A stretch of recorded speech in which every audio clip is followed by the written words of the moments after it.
आपको जो भी बोलना है सबके सामने बोलो। ये मन ही मन क्या बोल रही हैं? मानसी ने चिल्लाकर कहा।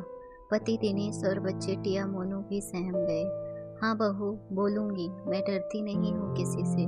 चुप हूँ, सब सहन कर रही हूँ तो तुमने मेरे आत्मसम्मान को चोटिल करना अपनी आदत बना लिया है। सुमित्रा जी ने आंसू पोंछते हुए कहा। हाँ जी, तो आज मैं भी तो सुनूं, क्या कहना चाहती हैं आप?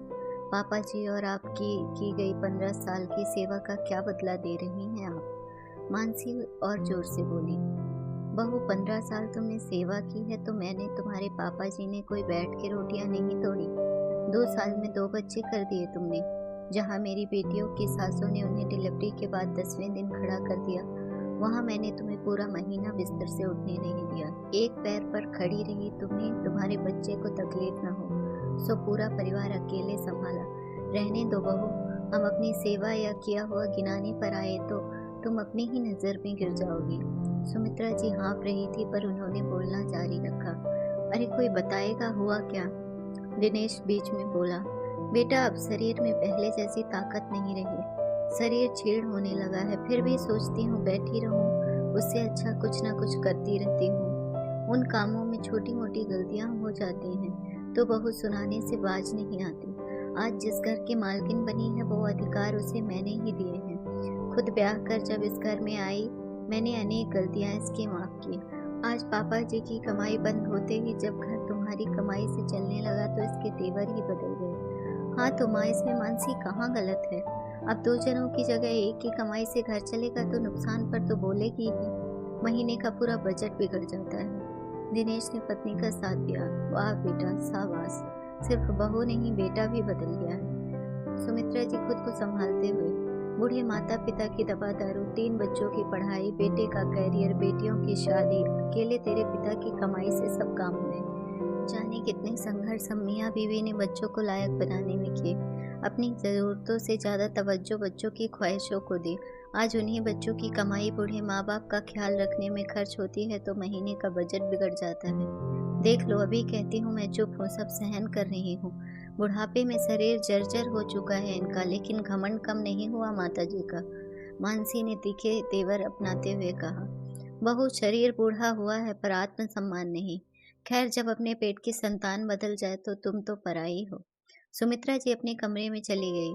सुमित्रा जी के स्वर्गवासी पति जगपति जी अपनी वसीयत में पत्नी को बराबर हिस्सेदार बना गए। यही बात मानसी और दिनेश को छुप गई।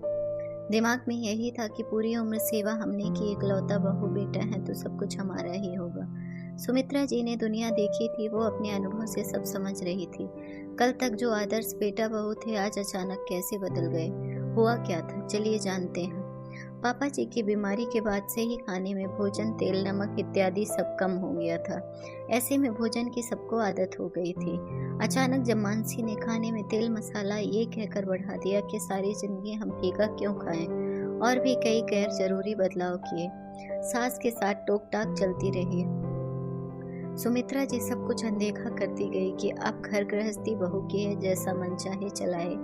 पर अब अति होने लगी। जब बहू अपने बच्चों के अनाप शनाप खर्च को अनदेखा कर सास के छोटे मोटे नुकसान पर लंबा चौड़ा लेक्चर देती, सुमित्रा जी ने बहू के हाथ से रोटी लेकर गाय को खिला दी।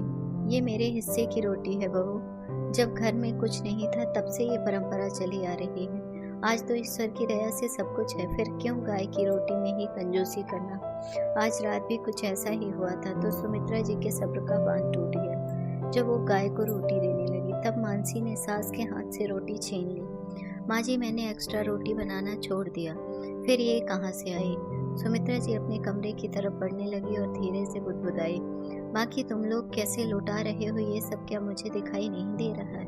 बस इसी बात से क्लेश शुरू हुआ था, जो अब शांत हो चुका था। बेटे बहू को समझ आ चुका था माताजी के साथ अब ज्यादा चू चपड़ करी तो उनके मृत्यु के बाद मिलने वाला हिस्सा भी कहीं हमारे हाथ से निकल ना जाए। खैर, आज सुमित्रा जी को स्वर्गवासी पति पर गर्व महसूस हो रहा था। वसीयत में उनका हिस्सा रखने के पीछे का छिपा हुआ रहस्य समझ आ गया था। अगर आपको हमारी स्टोरी अच्छी लगी हो तो अपने दोस्तों के साथ भी शेयर कीजिए और कमेंट में ज़रूर बताइए कि कैसी लगी हमारी कहानी। और हाँ, चैनल को सब्सक्राइब करना ना भूलें।